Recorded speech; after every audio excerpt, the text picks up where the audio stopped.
Facilities that make this program possible are provided by the City of Highland Park. Programs are produced independently by members of the community. The City of Highland Park is not affiliated with the following program or the producers of public access programming and is not responsible for the content. The following program does not reflect the opinions of the City of Highland Park.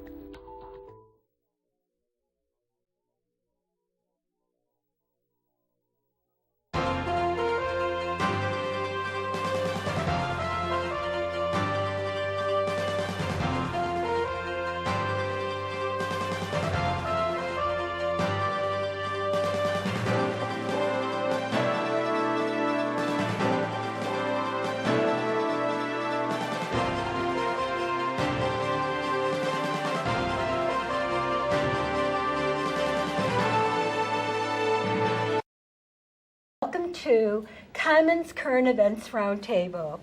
Again, Richard is sitting in front of me. Richard Reeder, one of my favorite guests, who's a political analyst, and you worked for several of our mayors, Mayor Jane Byrne, you worked for Harold Washington, and you worked for Richard M. Daley. That's correct. Right. How impressive. We need to do a show, a tell-all show one day, so you can tell us all about each of these mayors and what really what was behind them. You just want to get me in trouble. A little bit of trouble. But today we're going to be talking about Chicago politics, 2015. Everybody knows about international politics, and one thing that we haven't done in a long time is about Chicago politics. I don't think too many people are doing Chicago politics. They seem to be doing international politics, and I thought maybe it's something that our viewers need to, this is their city, this is Chicago, even though they live in the suburbs, what happens in Chicago also goes into what happens in the suburbs times. We all need to get into Chicago.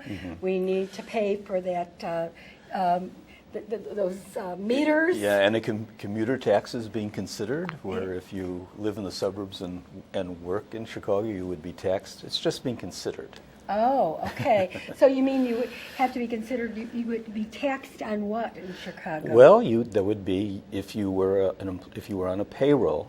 Okay, your employer has a payroll, and you're working on that payroll, and again, you're living in the suburbs, working in Chicago. It would be a deduction, maybe 0.5% or 1%. It's just a consideration because the city's strapped for finances, just like the state is strapped for finances. So all kinds of considerations are being thought of. I'm not going to say it's going to happen, but when you come in, let's say you live in Highland Park, and you go in, get off the train, and say you go to a City of Chicago park and you're using the park and people are throwing garbage into the cans, it's a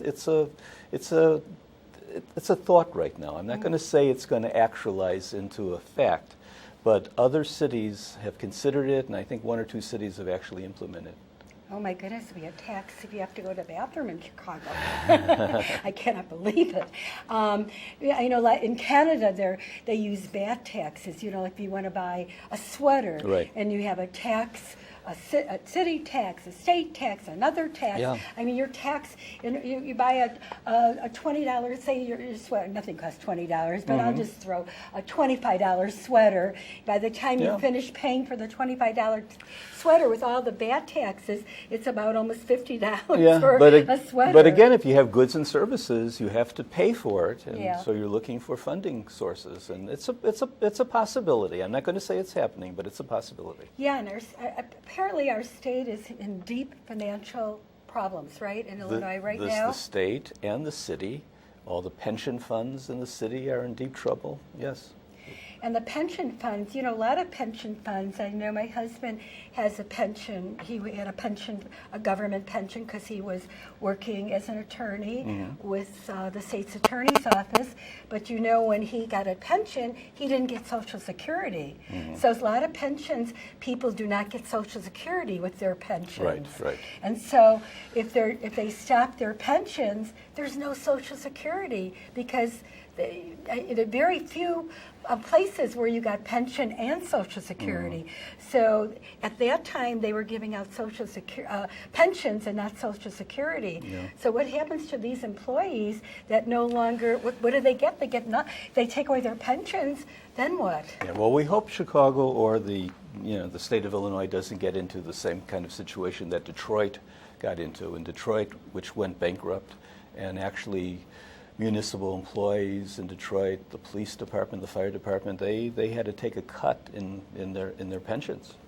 But Detroit was in much graver financial situation than Chicago is. So The mayor, or not the mayor, but the governor of Chicago, and we'll get to the Governor mayor, of Illinois. the governor of Illinois. What was this? Maybe tell our viewers what he just took out ads. What are the ads against? Because we see the ads, but a lot of people don't understand them. Okay, well, we're talking right now, and we're in a situation right now that the state of Illinois, it's halfway through the year, and there's no budget for the state of Illinois. Okay, the governor had an idea, what he wanted, had an agenda, and the Democratic leadership has an agenda, and they cannot get together to come up with a budget. So right now the governor is saying he wants certain things on his agenda, and I think he's throwing them out for discussion. Yeah, I think he would like term limits, for instance. Right. Right now we have people that have been in Springfield 30, 40 years. The governor would like term limits. The governor would like to do some reforms in the workers' compensation laws in Illinois. Bankruptcy or something? Yeah, he's municipal bankruptcies. He'd like to do some changes in that law. He'd like to have some right-to-work areas, not the whole state being right-to-work, but certain regions in the state of Illinois to be right-to-work regions like they have in Kentucky. And he's looking... You mean the right-to-work meaning that they don't have to join the union? That's correct. That's correct. Because right now, most of your jobs in Chicago are unionized. A lot of the, plumbers union, the electrical, so many different places are unionized. And in order to work there, you have to join the union. So he's saying that you can work there, and you don't well, have to join the city of union? Chicago wouldn't be one of those areas. He's looking at certain areas in downstate Illinois, for instance. Okay, maybe 400 miles from Chicago. Chicago's always going to be a union town. But he's looking at certain areas, like they did in Kentucky. Certain cities in Kentucky are union cities, but certain areas in Kentucky wanted the option not to be in the union. But how could they do that? How could they do just the state of Illinois? And it's because Chicago's part of Illinois. It was a law. It was a law. The legislature has that ability to have these right-to-work zones. Okay, so they can't get that in the city of Chicago. No, but there would be areas in the state of Illinois. Okay. It wouldn't be Chicago. Chicago is a very union town and will always remain a union town. Mm-hmm. But what he's trying to do is, if you look at states like Indiana, Wisconsin, Ohio, Kentucky, some of the bordering states, Ohio's 2 states down, but their economies seem to be doing better than Illinois. They're attracting more businesses into Illinois. The taxes seem to be less. The workers' compensation laws seem to be more objective and not weighted to workers, say, than Illinois, which seems to be hurting employers. So those are the kinds of things. He's concerned about the general business climate. Because people aren't coming to Chicago because they're taxing them. Or Illinois in general. Yeah. So he's trying because of the union. It's in part unions. It's in part the workers' compensation, higher taxes, higher corporate taxes. Mm-hmm. He'd like to lower corporate taxes in the state of Illinois. So that's his agenda. So what he's doing is he's going to the people on these ads because he can afford it. He's putting in his own money. Mr. Rauner's a very wealthy man. I hear that Sam Zell is I think Zell is also putting in the money as well. Yeah, well, he's contributing to this. This fund. And that concerns, we go back to Madigan, right? Madigan and Cullerton. Right. So what is their objective of Governor Rauner's ads? Well, They're like attack ads. They feel like they're getting attacked by them. well, I think what Rauner is saying is Illinois needs the old politicians, Madigan, Cullerton. They got us into. This is what Rauner is saying. They got us into the mess. They got us into this financial crisis. And what he's trying to do is he's trying to say, well, they're the old regime. Okay, I'm bringing forth a new regime with some new ideas. Give my ideas a chance, because the people that created the problem will not solve the problem. That's what he's going on the air and telling people about. Whether or not it's going to happen, it's unlikely. I think they're going to have to reach some kind of compromise, because the state has to function. People have to be paid. State employees have to be paid. Teachers have to be paid. Basic services have to be provided. So there has to be some kind of grand compromise. But everybody right now is flexing their muscles, whether it's Rauner or Madigan and Cullerton. Right, because I know a friend of mine works in a government building, and they're getting rid of a lot of employees, and she's very worried about her job. She's been there for a long time, and all these government employees, every time she comes to work, there's another 2, 3 that have lost their jobs. So it's really scary for people that do work for the government right now. And I never could understand, how did he become so, it's like he owns Chicago. How did that happen? And he still, is it an elected job? Is it an appointed job? Or does he appoint himself? I mean, what is this with Madigan? I don't understand. He's a state representative, and he's the leader. He's the leader, the Speaker of the House, the general. Does he keep getting elected? He keeps on getting elected. Okay. Yeah. He's also chairman of the state Democratic Party. So it's like Richard J. Daley in Chicago, the first Mayor Daley. He had this concentrated power. He was the mayor, but he was also the chairman of the political party. So he wields these 2 chairs. He has control over the political apparatus, which is funding people's campaigns. Okay, all these people in the House of Representatives in Springfield, they get money from Speaker Madigan. So people owe Speaker Madigan allegiance. They're loyal to him. He has a supermajority, which means that even if Rauner, if a law passed, okay, the supermajority both in the House and in the Senate could overturn the governor's act. So he's sort of like the Obama with the Republican Senate and Congress that can't get anything. It's stalemate. Through. It's stalemate. Rauner's going to have a problem like that too. Illinois is stalemated, and getting back to Chicago, why Illinois is stalemated. Chicago right now, we're talking about crisis in Chicago with pension funds, but one thing, the teachers union in Chicago, there was a nasty strike when Emanuel first took power, and the teachers union came up with a nice agreement. That teacher's contract is expiring June 30th of this year, coming right up.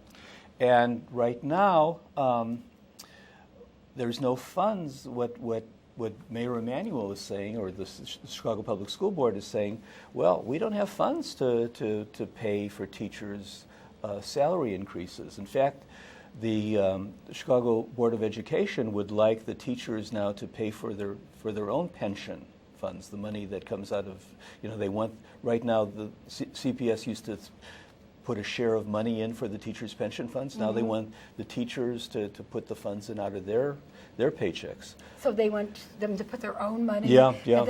Because I know we have a daughter that was working for a charter school, high school charter school, and she didn't get that's why she just ended her relationship with him, because she hadn't gotten a raise in years. Yeah, I'm hearing rumors now, and they're just rumors right now, that there's going to be cuts in the Chicago public schools. There's going to be cuts, significant cuts. What do you mean cuts? The teachers are going to be eliminated? Well, teacher positions will be eliminated, maybe consular positions.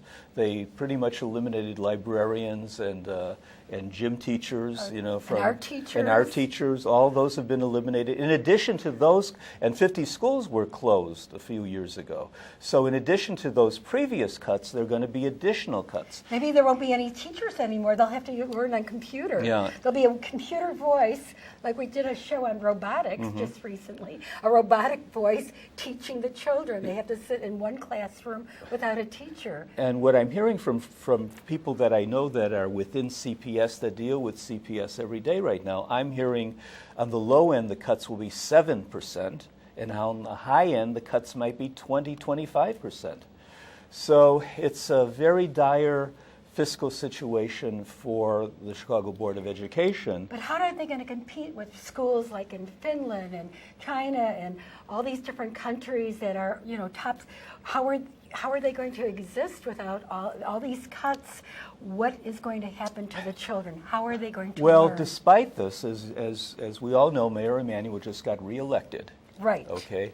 Right. And in his inaugural speech, he emphasis on education. Okay, and he's very proud right now that the graduation rate in Chicago has been raised considerably. He throws out a number which might be 75, 80, 85% of students now graduate high school. The question is, they might be graduating high school, but do they have the reading and math skills to make them competitive? In college, for college learning. Yeah, for college learning.